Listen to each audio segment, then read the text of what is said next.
Hey folks, I am Troy and you're watching TroyTube, and today we're going to do a review of a heat press from Amazon. I did this review a couple of years ago on a Zeny heat press, and as you can see, this one says F2C, factory to consumer. It's the same company, so Zeny and F2C are the same company, and apparently they have updated the heat press and made a few changes on it. And so after a couple posts on Facebook, I thought, well, probably owe people an update, and when I show them the new one, kind of give my opinion of it, and tell you a little bit about it and how to use it and how to put it together and everything. And then we just released the StarCraft heat press a few days ago, so a lot of people want to ask what's the difference between the two. This is a lower cost heat press. This press is somewhere around the $200 range. I've seen the price fluctuate with free shipping anywhere from about $185 to $220. So my guess is, depending on how many they have in stock and demand and all that, they adjust the price and put them on sale.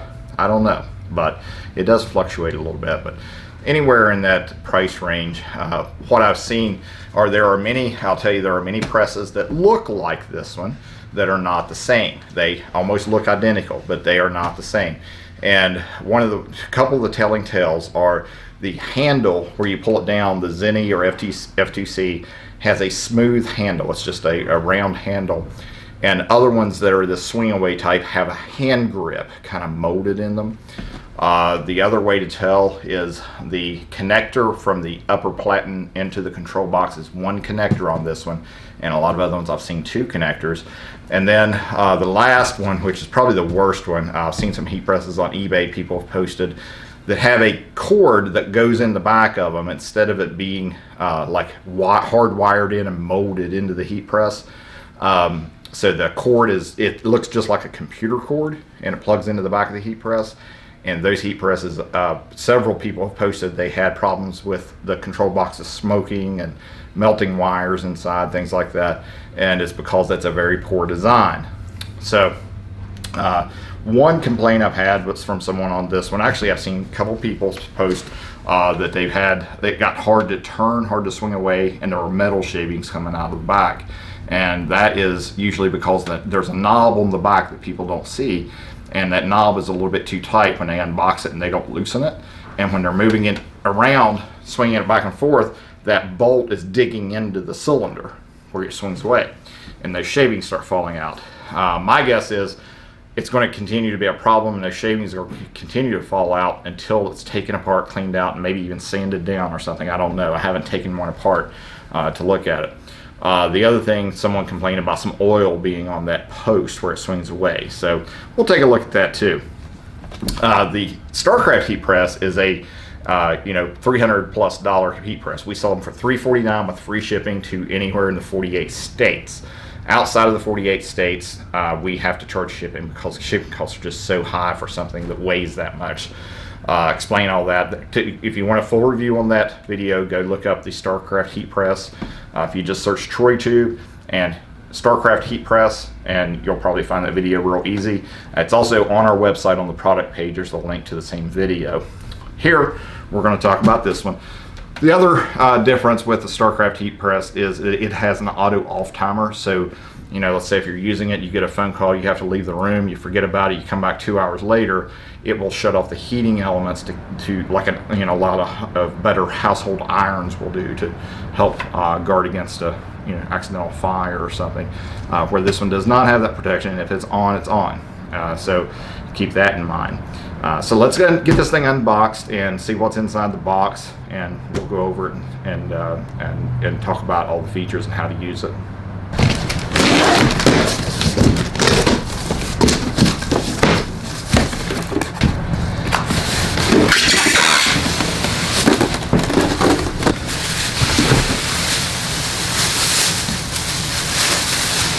So let's take a look at what's inside the box.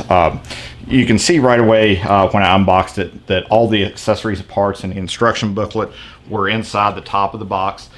It does, as I recall, I don't remember my heat press that I bought 2.5 years ago coming with an instruction booklet that was this detailed. It seemed like it came with like one piece of paper or something. Keep in mind they are made in China, so the English is a little broken in the instruction booklet. But if you just watch the video, I'm going to show you how to use it and everything. We're going to just toss this to the side for now. So what's in the box? In the bottom of the box, of course, is the heat press. It's all pretty much one piece. And then in the top of the box are all the accessories. So you have the control box, which we will attach to the heat press here in just a minute. We have the hat press attachment. One thing I noticed is my hat press attachment has like this rubber part up on the top side too. Doesn't really matter much. You just put a piece of Teflon or parchment paper to keep anything from getting on it. So nothing alarming there. Here is the cup press, the mug press. It looks like I have all kinds of styrofoam all over it there. I'll have to clean off. But and then we have the plate press. So we have two different size plate attachments. So one of the points I want to make is the mug press and the plate attachment are intended for sublimation. Sublimation is basically using a special ink to print on a special paper and then pressing it onto a special coated item or a polyester shirt. And so the ink turns to gas and bonds to the shirt, and it comes out, you know, at a much very higher quality. But there's no opacity to it either, so you can't really press onto something that's black without something underneath of it. There are some solutions out there for shirts, but it's still not the same as sublimating onto a white shirt or whatever. There are people who are putting heat transfer vinyl onto mugs with the mug press. I don't recommend it. Results vary widely on that and how well it lasts and attaches and the type of surface it'll go on. If you're putting it on a mug, let's say a stainless tumbler, and you're putting epoxy over it, I don't really see a problem with that. I will say that a lot of times when you press HTV onto a solid surface, the adhesive will ooze out around the edges of it if you press it on. So those are kind of the things I like to talk about there. I don't do it. I don't recommend do it. People do it. There's no law or rule says you can't, but results vary widely, and these two attachments are made for sublimation. So we're going to set our attachments to the side for now. And that leaves us with the control box and the heat press itself. Now, to save you the pain of watching, I actually have already screwed the feet onto the bottom of it. I just hand screwed them in and hand tightened them. One of them was a little bit tight, so if you have any difficulties with them and you're confident the threads are straight, that you might need a wrench to tighten those down the rest of the way. One of the things I noticed is this entire bottom piece on this press is metal. On the one I bought 2.5 years ago, these corner pieces were plastic and they attached to it. I actually had an accident with my heat press where I had it on a table. I had the top of it swung completely around the other way, so I was working on it, and I accidentally pulled the drawer off. The bottom platen slides out and it comes off all the way, and it tumbled off the back of my table and broke one of these plastic pieces. So Zeny sent me a new plastic piece, so it wasn't too big of a deal, but I do like the fact that this is all one piece. The other thing that I've seen on those other heat presses is how the base is mounted, and I've seen several of these that have either bent or broken. I will say that I like the way this one's made. I'll bring the camera in close here, and if you look, it has these pieces. This is all one piece. I've seen some others that this piece is either plastic or that it's metal, but it just has a little beaded weld around the bottom where the flange is attached to the pipe, and it will crack because when you're pushing down and locking it down, it's putting pressure back on this post. And as you can see, I've seen a few people point out how their cylinder won't go up and down smoothly on this part, or this part breaks. And what happens sometimes is this piece will bend, and you can see on the camera that this is very square from the bottom to this post. And I had someone send me a picture of one time, and their post was like leaning back like this, so it was angled compared to the bottom, so it was all bent. So, and it was actually the bottom piece that bent on theirs, as I recall. But those are the kind of things that you can look for and tell if you've got this press or another one that just looks like it. Some of the nuisances some of these other presses have are when the temperature reaches its maximum temperature that's set to, the Zeny press, you'll hear it click on and off constantly, trying to maintain temperature, just like your household oven. It has to go on and off to maintain temperature.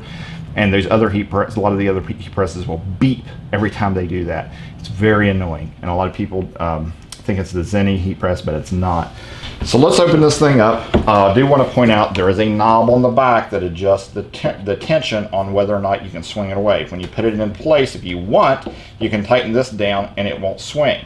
Some people have not loosened this knob enough, and the knob through this cylinder grinds into the center pole, and when they turn it, metal shavings will start falling out of here, and it will even get difficult to turn. And I would even say that it may even continue to have the problem even if you remove the knob, unless you take it apart and clean it out. So be sure you look your press over and understand all the knobs and settings and attachments on it, and you know what you're working with when you start using it. So skipping over something like that can cause you a headache at a later time.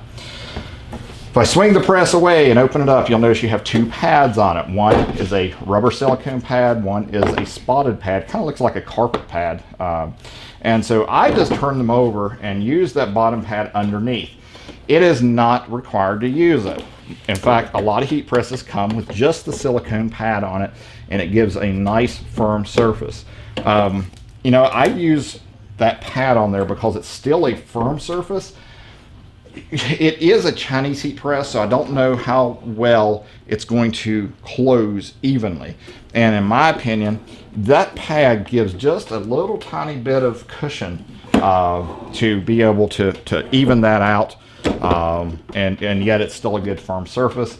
But if you want, you can take that spotted pad out, throw it away, and not have to worry about it, and use it with just the rubber silicone pad. That's up to you. Now, one area that people struggle with is getting this control box attached to this little bracket on the side. It slides on, but there's not enough room to get it on there underneath of this knob. Now, on the one I had, there was actually just a little fraction of an inch room, and it slid right on there without a problem. However, with this one, there is a screw under this knob that you can take out.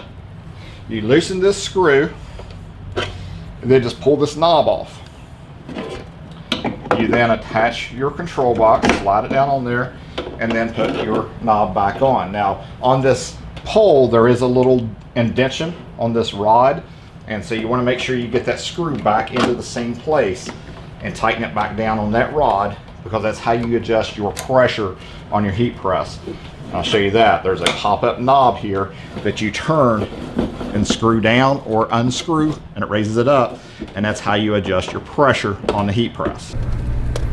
The other way to put the box on is to just put it in at an angle with a corner like this, and then straighten it up, and it will drop down in there. It's a little tricky, and it may not be quite as easy as taking the knob off, but it can be put on without removing the knob. Now, on the side of the control box, there is a plug, and there is a plug on the Platen, and it goes in a particular way. There is a little notch. If it doesn't line up, it will not plug in. And you screw that in, and just kind of hand tighten that nut around it. And we are ready to go. So let me plug the heat press in. Now, I'll point out that if I turn this around and look at the back of it, there is a fuse, and as you see, the cord is molded into the unit, so it is on here real tight and hardwired in, not like the other ones I was mentioning earlier where you can remove the cord. And the fuse, I believe this is a 15 amp fuse. If I'm not mistaken, the fuse that came in mine 2.5 years ago was a 10, and it blew on me 2 or 3 times. And when my degree is in electronic engineering, so I'm not afraid to do these kind of things. I went and bought replacement fuses, and I think I moved it up to a 15 because it had blown on me 2 or 3 times, but the press was working fine. And so it looks like the fuse that comes in this is a 15 amp fuse. You can get replacements at Lowe's or any hardware store usually. And so let's move this thing around, and I'll show you how the control panel actually works. All right, so we'll set turn the heat press on, and it starts to heat up, and if we hit the set button, it will go to the temperature setting, and we can adjust the temperature up and down using the arrow keys. We press it again, and it goes to ST for set time, and we can adjust the time in seconds up and down. We press it again, it goes back to the main screen and continues its heating process. Now if we hold the set button in, I think for about 5 seconds, it goes to where you can change your reading from Celsius to Fahrenheit. So in the US, obviously we want Fahrenheit. And then there are some other settings in here we can cycle through, but I'm not sure what they mean. And I can't find anything in the instruction booklet for them, so this control panel may be for other heat presses that utilize those settings. Honestly, I'm just not sure. All I worry about is the set temperature and set time and the Celsius or Fahrenheit reading, and that's all we need to really worry about, in my opinion. Another complaint some people have had is oil dripping out of this area, which I don't see a ton of oil on here. There is a little bit, but that cylinder does need to be lubricated. That slides up and down with the handle action. So, you know, you might just take a paper towel and wipe it down a little bit to get the excess oil off, but I don't see a major problem with that at this time. So when it comes to adjusting the pressure on the heat press, this is a good simple way to adjust for medium pressure, and that is what the most general HTV looks for, is medium pressure. And so I'll just get a piece of paper and put it in my press, and I loosen the pressure to the point where I can just barely pull it out, so I have some give. Now, different heat presses are different. This one seems to have a little bit finer adjustment than what the StarCraft heat press had. So on the StarCraft press, I said tighten it a half a turn at a time. On this press, I'm actually going to turn it 1 full turn at a time until it's tight enough that I cannot pull the paper out on all sides.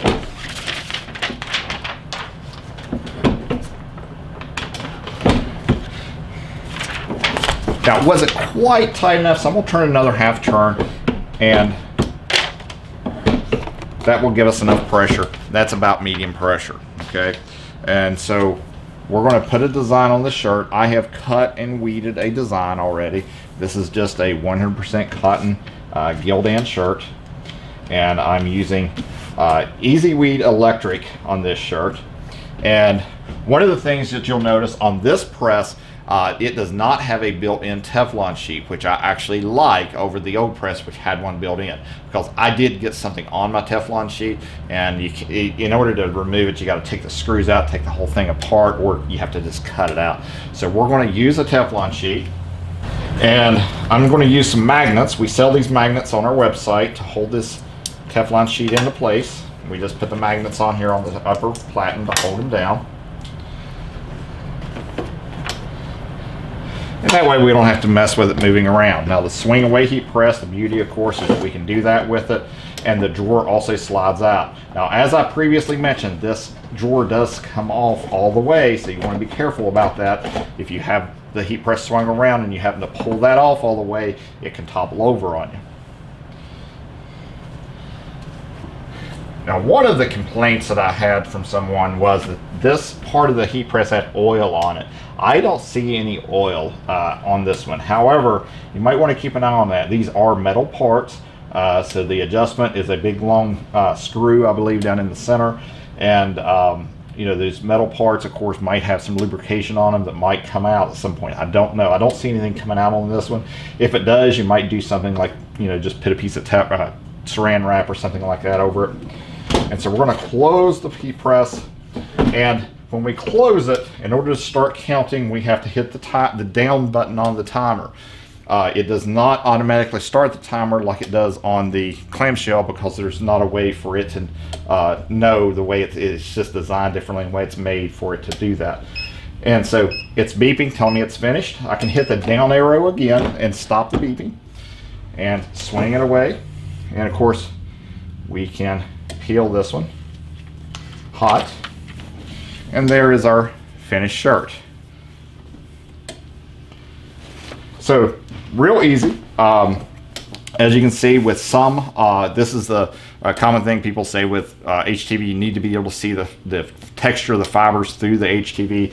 This is Caesar Easy Weed Electric, so anything with a sheen like this, you'll typically see that. Caesar Stretch is harder to see because it's flat, and then of course thicker materials like holographic glitter, strip flock, all of those are real thick, so you don't see the texture of the shirt through those.